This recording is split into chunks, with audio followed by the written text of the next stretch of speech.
If you have a cell phone, if you just turn it off, we appreciate it. Thank you. Good reminder for me as well.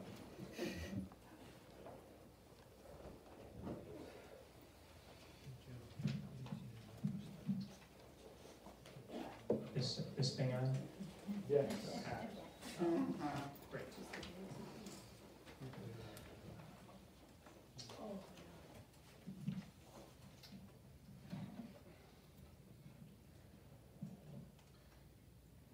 Thank you all for coming here this afternoon. My name is Robert Meyer. I'm the son of Paula Worthington and the grandson of Mary Worthington. And we are here today to celebrate Mary's long, full life. It's hard to put into words how meaningful it is that all of you chose to join us today, but I'm going to try. When I was a kid, my family drove from Chicago to Slippery Rock every summer to visit Grandma Mary for a week. And every summer, year in, year out, I felt so welcomed by this town, and by many of you in particular. Everyone was so wonderful and kind. The neighborhood kids that we played with, those kids' parents who tolerated all the racket that we made, the other neighbors who let us run through the backyards playing games. And today, looking out and seeing so many people here to honor my grandmother and to support her family, my family, I feel that way again. I feel so welcomed, like I did all those summer weeks as a kid. So thank you. Thank you for making me feel welcomed here this afternoon, and thank you for making my whole family feel so welcomed from all of the bottoms of our hearts. Now, I'd like to ask Mary's son, Joe Worthington, to come up and share some remarks from him.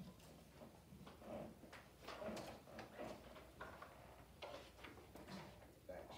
All right. So most of you know me. I think there are maybe 3 people in here, 4 that don't know me. So my name is Joe Worthington. I'm Mary's son, and thank you for being here. One thing I know is Mom appreciated every one of you being in her life. That I know. She never had to tell me, I just knew. And that's what I want to talk to you guys about. Just maybe a small handful of things that I appreciated about my mother. It goes without saying that I loved her. But I want to talk about some specific things that I appreciated about her. The obvious one, she was there for me from day one. No matter what I needed all throughout my life, whether it was something of material value or advice. Well, a lot of people don't know this, even people close to me and Mom. She was my source all throughout my life, especially my son, my beautiful daughter, my wonderful son, especially after I had kids. I could just go to Mom, but even before then and for other things, and she was just, it was 100%. It was never wrong. And it got to, I never questioned it. I just knew. Mom said it, okay, then so be it. And it checked out every time. And I really appreciated that, because I didn't know what I was doing when I first found out, okay, I've got these 2 kids. And a couple of other things, back in the 90s, early 2000s, Mom got me on that bicycle. I hadn't been on a bicycle in a long time. Mom got me on there. We did some bike riding together, and well, I thought I knew these roads around here. I didn't. Mom knew them. And so we had a lot of fun, but there's just this one thing, 2003, and I will treasure this forever. I had just moved to Pittsburgh, and it was Friday, and I'm still getting my life jump-started down there. Mom called me up on a Friday afternoon and said, "Hey, what are you doing this weekend?" And I had no plan. I didn't know anyone. I just didn't really have a plan for the weekend. And she said, "Well, come on up here to Slippery Rock. There's something we could watch on TV together." Okay, why would I doubt it? Why? I mean, she's just always right. And so I went to Slippery Rock, and I got there. She's like, "Great, you're just in time." We sat down, and so some of you are aware that Mom was a big professional basketball fan, and so am I. And we sat down and we watched LeBron James play in his very first professional basketball game ever. And that especially now that even if you're not a basketball fan, you've heard of this guy, have a certain amount of respect for him. And that would be me. I do. I love LeBron James. And anyway, that memory, Mom thinking of me, knowing that I would like that, knowing that that was completely off my radar because I had all these other things going on, she thought to do that. And even in her last year of life, when, okay, she wasn't as sharp as she once was, but I was going to visit her almost pretty much every week in Slippery Rock, and then that turned into Zelienople. But she would have moments of perfect clarity, and I jumped on it. I asked her for advice. She was 91 almost. She was 90.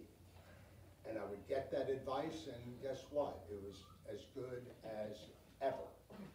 And so I will always appreciate those things about my mother, especially the advice with my kids. Okay, so now, thanks for listening. I've been wanting to tell the LeBron James story. You have no idea. That's just, I will treasure that forever. So I've got a letter from each of my kids to their grandmother. That's my daughter right there, Justine. My son is over here. He's actually a sociable person. He just happens to be under the weather, and so not feeling that well, and so, but he wanted to be here. So, from Jake, dear Grandma, I'm sorry that I never got to come over to your place more frequently. In the past, school and sports were a load on us, and we never had enough time.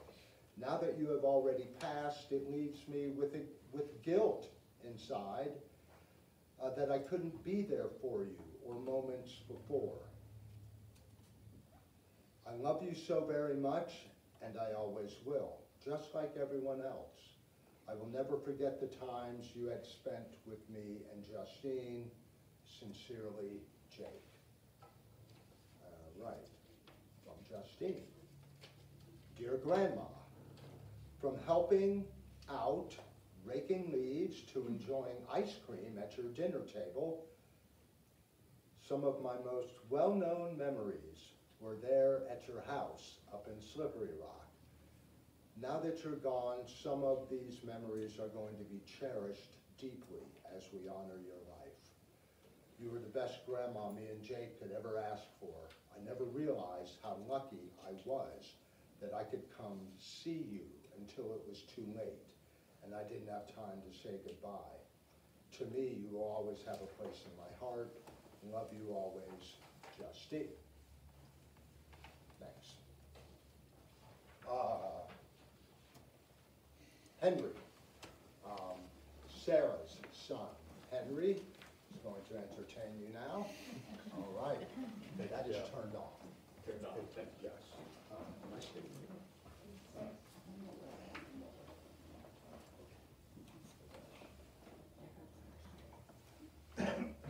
Flip it off your desk. It's just, Cool. Sounds like it's on. Can we hear me? Cool. Thank you, Joe. story. As a sports fan myself, we also spent a lot of time watching, specifically Little League World Series, watching with Mary. As Joe said, I'm Henry Carver. I am Sarah Worthington's son, another one of Mary's grandsons. My sister, Lillian, is on her way, had some flight trouble. So we also have some letters that I'll read, but I'll begin with hers since she can't join us right now, but she is just as much a part of this as I am. Dear Grandma, you always chose your words so perfectly, so please forgive me if I cannot do the same. Perhaps it would be easier if I could show my love for you the way you did for me, in the quiet moments of unspoken care. Comics and cookies on my pillow, childhood art left on the walls, allowing space and time for music videos, cabaret shows, and lemonade stands. Without ever needing to say a word, you showed your love to me in every moment of peace shared with me. You will always be my summers, the bubbling excitement of finally coming around the corner to the bittersweet sight of you waving us away on the porch. As I find a quiet moment in the summer sun, I will always think of you, the simple act of shared space, shared time. That is love, and that is you. I love you for always, Lillian.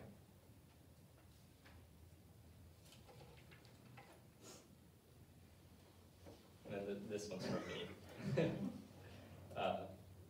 Dear Grandma, I'm writing you today because as we head into cooler months, I'm reminded of my limited experience shoveling snow from the sidewalk. Slippery Rock is the only place I've ever picked up a shovel for this purpose. And maybe it's just the city kid joy of doing something with your hands for once, but I would take the opportunity to do that chore for you again in a heartbeat. Maybe it was simply being a kid, as I've grown up quite a bit since the last time I shoveled snow or went sledding around the back of your house. Now that I've lived through several California winters, I've had too many people ask me about New York winters. The snow, the cold, snow boots, but the winters they asked about were actually every February in Slippery Rock with you, time I look forward to every year. I miss you and will always remember my visits fondly. Love, Henry. Thank you. I would now like to introduce my mother, Sarah Worthington, Mary's middle child. Henry.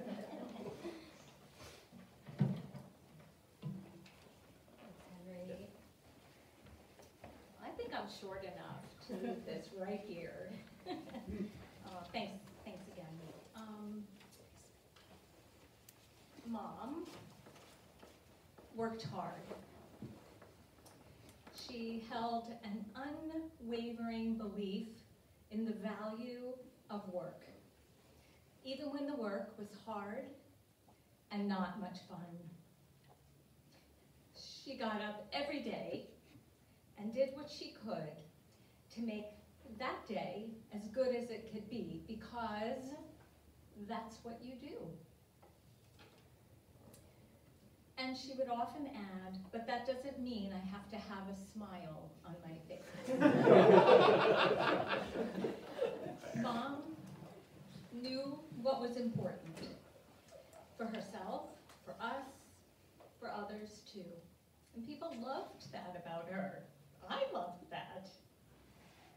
And while she didn't talk about it much, it's also true that in all the hard and important work, she did seek out and find many things that did make her smile. Small and large things, in people, in nature, in life, even in the hardest of times. She saw the world, her place in it, and found joy. Now, Mom was hardly what I would call sentimental or overly expressive, but she found a lot of joy in poetry. She would read it, memorize it, and even occasionally recite it. I even like to think of Mom as kind of a poet, because she, like poets do, chose her words so thoughtfully. When I would listen, her words were steeped in emotion and often reflected the hope that she had that we could see the world beyond our own perspective. So today I have 2 poems for Mom that I'd like to share. First is from her. She loved the music, the words, the message of James Russell Lowell's poem, "And What Is So Rare as a Day in June." I like to think it reflects Mom's unflinching optimism and her genuine desire to always see the beauty in the world. Here's an excerpt.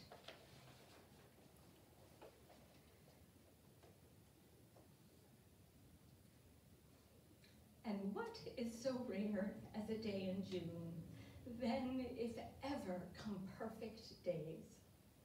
Then heaven tries earth if it be in tune, and over it softly her warm ear lays. Now is the high tide of the year, and whatever of life hath ebbed away comes flooding back with a ripply cheer into every bare inlet and creek and bay. Everything is happy now. Everything is upward lifting and striving. 'Tis as easy now for the heart to be true as for grass to be green or skies to be blue. 'Tis for the natural way of living. And the second is from me. I share my Mom's love of poetry, and In the Meantime by Tom Hearens brings a smile to my face the way I like to imagine it would for my mom too. His carefully chosen words remind us to see the joy and the beauty that are all around, even during times of loss.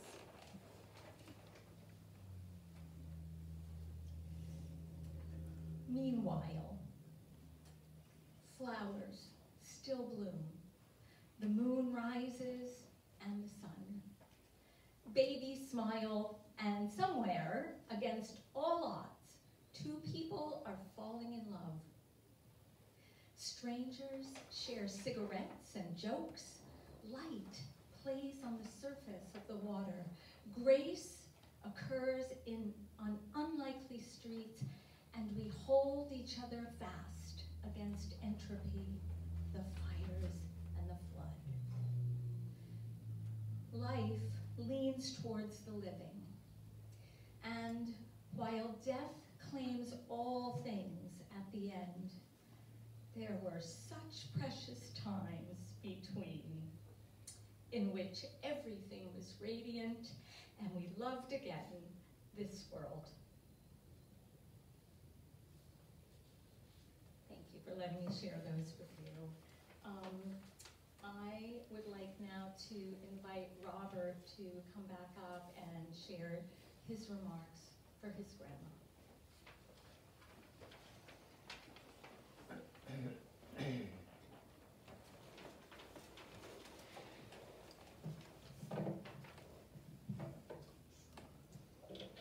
Joe had it right.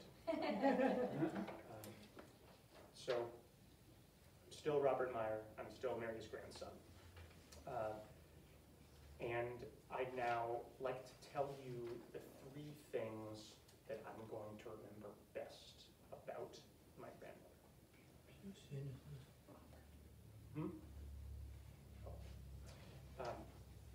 First is that Grandma loved being outdoors, but she especially loved being outdoors on the seat of her bicycle.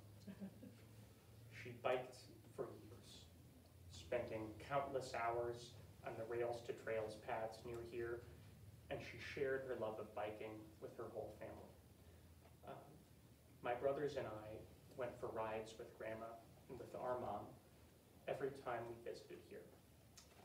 The first few years, Grandma went a little too far and a little too fast for us. The last couple of years, as you can imagine, we went a little too far and a little too fast for her. But in the middle, there were some glorious years when we all biked together. And regardless, we loved those rides that Grandma took us on, and she loved them too. I bike a lot myself these days, and whether I'm just commuting to work or going on a long ride with my friends, I really owe my love for the activity to my grandma, to Grandma Mary, and to the wonderful times that we all spent together with her here in Pennsylvania on two wheels. The second thing is that to know Grandma Mary is to know that she was one tough woman. You could see that in how she lived every day of her life. She lived alone for nearly 30 years, and for most of that time, she did just about everything that she had to do without needing help from anyone. And even if she did need help, and even if you noticed and offered it to her, she'd usually say no. As Mary got older, instead of accepting her limitations and accepting help, she doubled down. She got even tougher. Let me give you an example. The last couple of years, Grandma moved a lot more slowly and a little less steadily than she used to. So my mother bought Grandma Mary a cane. But as I found out when I visited Grandma about this time last year, she wouldn't use it. We went out for a little walk in the facility where she lived. And as we left her room, she grabbed the cane and she told me, "Paula says I have to bring it." And bring it she did. But instead of using it to support her as she walked, she just dragged it all the way down the hall. And I saw that she had worn that cane down through all of her walking, but not on the bottom, just on the side. She was dragging it with her when she moved. But I think the best evidence of Grandma being a tough Worthington woman is that she raised two more tough Worthington women, her daughters, my mother, Paula, and my Aunt Sarah. Two women who are so different from one another, but have in common that they're not willing to stand by and let someone else tell them what to do. And I'm sure that Grandma Mary was so proud that she could pass on her own toughness and determination to the two of you. The third of the three things that I will remember best about my grandma is how she expressed her love for her family.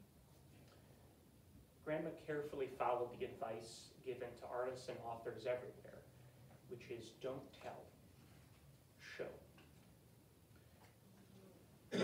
Grandma was not big on long, sappy declarations of love.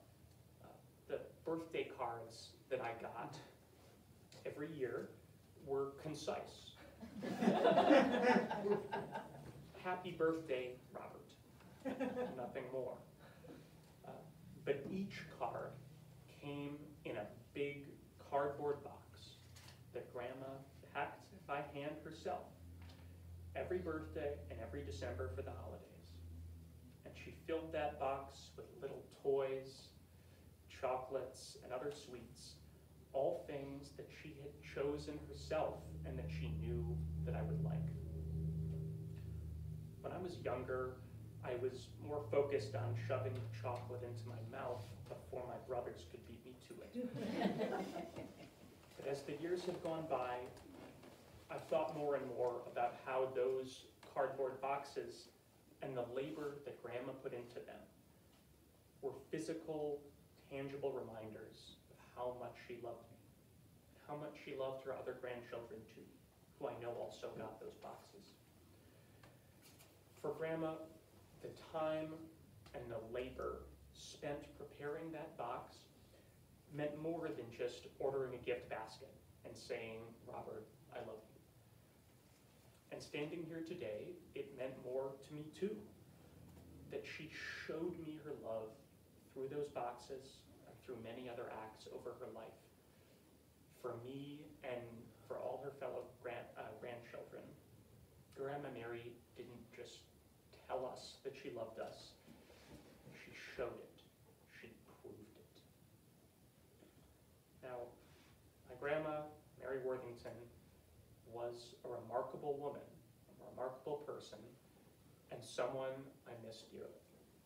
And it's impossible to condense such a person into just a few concepts or memories, but you could do worse than thinking about the outdoors and about strength and about love. Or alternatively, thinking about a bike, a cane worn down on just one side, and a big cardboard box full of chocolate. So thank you, and I'd like to invite my brother, Benjamin Meyer, to come share his own remarks.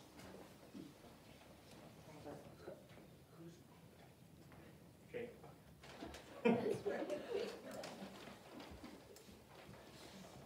So I have part of my remarks on my phone. So it took me a while to sort of figure out what I was going to write. Writing and emotions and things are not always the best for me, and it took me a while, but once I got settled down, I sort of found there were like 2 or 3 things that felt relevant and felt important for me to talk about. Those being what Robert has touched on already, the biking. I mean, I think if I had $1 every time someone talks about biking and Graham here, that's a lot. I think so. I think that's fine. And the other one is sweet corn, because that was something that I think was always very that's biking and sweet corn, two of the through points for a lot of our trips up to visit Grandma, because we'd always come in August, which is around that time, it's hitting peak. So we'd pick up fresh corn on our way back from biking, and it was that was always something I associate with her, and then another aspect was the biking. She shared her love for biking with us, and I think that has positively impacted how I appreciate and engage with the world, and it's something I love that is part of me. And I think circling back, and sorry, I'm not a great public speaker, so but I'll when I get off. All right, and back to one thing is it definitely has made me a bit of a sweet corn snob, which is something Robbie can attest to as numerous times. But to finish up, I have one short story. Our 2004, 2005, Joe may remember the exact year, but you and Grandma came to Chicago for Thanksgiving one year.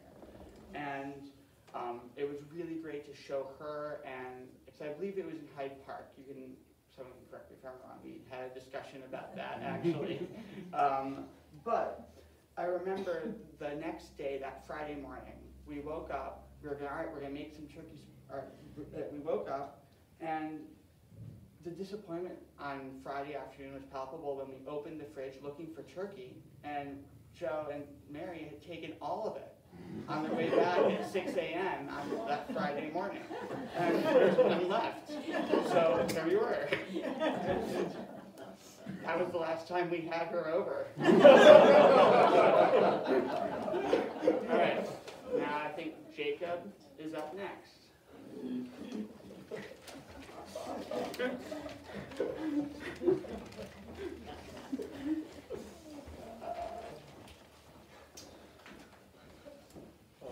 Hi, I'm Jacob. I am another of Paula's sons, the youngest. When I think of a Grandma and Slippery Rock, one of the first things that comes to mind is Coney Island. Every summer, I look forward to having one of their hot dogs covered in ketchup and a huge serving of French fries. this was a classic spot, when we were at Slippery Rock. Very close by to Grandma's house, short walk, bike, drive. And when you're in town with one stoplight, it's not too hard to get over there. So, again, we look forward to coming to Slippery Rock, grabbing some Coney Island, bringing some food back for the family. But one thing that always perplexed me was my grandma's order. Plain hot dog. That's it. And, comparatively, me and my brothers, we would get, burgers, hot dogs, bacon on it, French fries, the whole works. But Grandma, it was a plain hot dog. And when I asked her, she said, that's just how she liked it. Fair. Nothing more to it.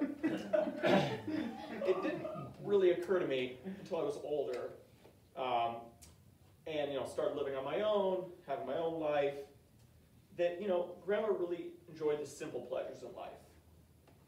She enjoyed a bike on the Allegheny River Trail, her comfortable sweatpants and slippers, her reclining chair.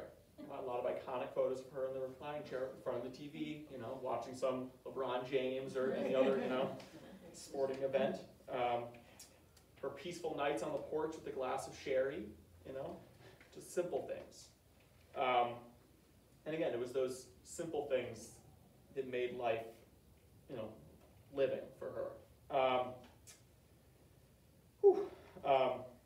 I miss my grandma every day, and I hope that she finds peace in whatever holds on after life. And to the simple pleasures in life that life has to offer, and to a woman who helped me realize them. So, thank you. And I think my mother is going to come up now and share a few words.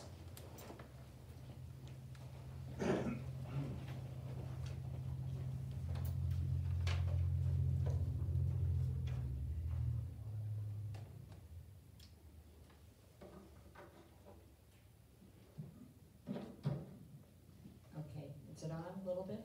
Yeah. Great. All right. Keep calm and cycle on. Those simple words, a slogan on a coffee mug, capture so much of my mother's approach to life. Little fuss and even less bother, whether the news was good or bad, but always committed to finding the joy and doing what needed to be done. Once, when I was very young, I saw my mother riding her bicycle over a small hill near our apartment building in Queens. She was smiling broadly as she took her hands off the handlebars and sailed along. Such fun, I thought, and so daring to take her hands off the handlebars. I was delighted. Years later, after I competed in a cold and snowy track meet, she picked me up from the high school, drove through town on Main Street, and told me to wait in the car while she stopped at Bard's to pick up something. She returned with a gift for me, my very first pair of sweatpants, far warmer than the gym shorts I'd been wearing. No fuss, but she met the moment, and I was loved. Even more years later, after my father was disabled from a stroke, my mother met that moment too. And as she said to me many times over the years, she really didn't know how she was going to do it. Caring for Dad, working, seeing her teenage children through school and early adulthood. I mean, it was a lot. But once again, she remained calm and cycled on, involving me, a young adult, in some, though certainly not all, of her decisions and choices about how to hold things together in those years. I was trusted. And so when I reflect on my mother's life and the gifts she gave me, delight, love, trust, I feel honored and grateful. The commitments she and my dad made to each other and to me and my siblings gave each of us the room to grow up and make our own choices about our lives. Mom knew that some of our choices would echo those of hers. Benjamin, you're right here. Take biking, for instance. I'm gonna pay you another $1. Biking is a shared passion for some of us here. Mom turned to biking in the years after my father's death, and she often said to me that biking had saved her life. She got herself a decent bicycle and biked the local roads in and out of town until the hills got too much for her. And then she found her way to Franklin's flatter rail trails and to keep biking. And when I would visit from Chicago with my young sons and their little bicycles, our outings on those rail trails were often the highlights of our summers, though I think the boys cared less about the biking and more about playing in the creek and having ice cream afterwards. But Mom also knew that my sister, brother, and I would make choices that differed from those she had made, and she supported us as we did so. In my own life, I have found meaning, comfort, and community as my husband and sons and I have regularly participated in Jewish study and rituals. And my mother, while perhaps surprised at my path, understood it was important to me. During the first couple of years of the COVID pandemic, for instance, my spread out family and I stayed connected by meeting Friday nights via Zoom for Kiddush, where we visited, lit candles to welcome Shabbat, and paused our regular activities. We logged in from Hyde Park, San Francisco, Washington, D.C., Evanston, and sometimes even from my mother's front porch in Slippery Rock. And now, on this occasion, I find myself drawn to another Jewish ritual, reciting the mourner's Kaddish for my mother. Kaddish is a 13th century Aramaic prayer said during every Jewish prayer service. Kaddish means sanctification in Aramaic, and it is related to the Hebrew word kadosh, which means holy.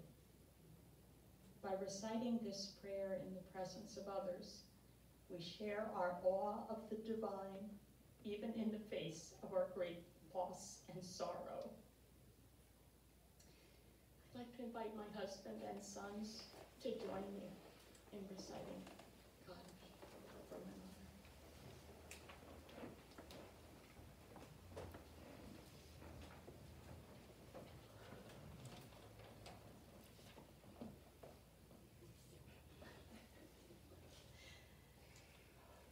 Yit gadol, v'yit kadash, shemei rabah, b'yomar, d'ira, d'rutei, v'yamich malchutei, v'chayechon, v'yokechon, v'chayei, d'chol beit Yisrael, ba'ala, u'bizman kariv, v'yamru, amen.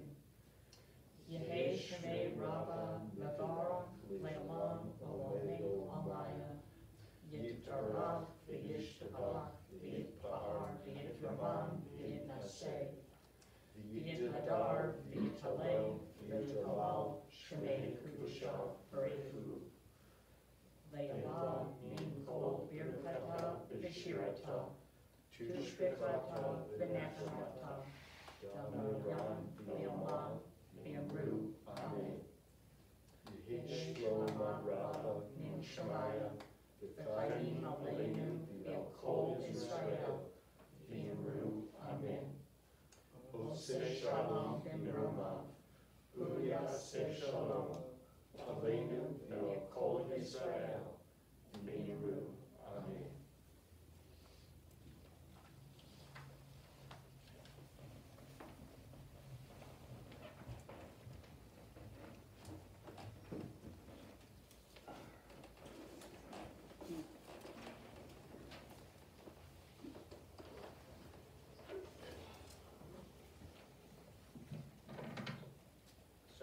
This is the end of today's memorial service celebrating the life of Mary Worthington.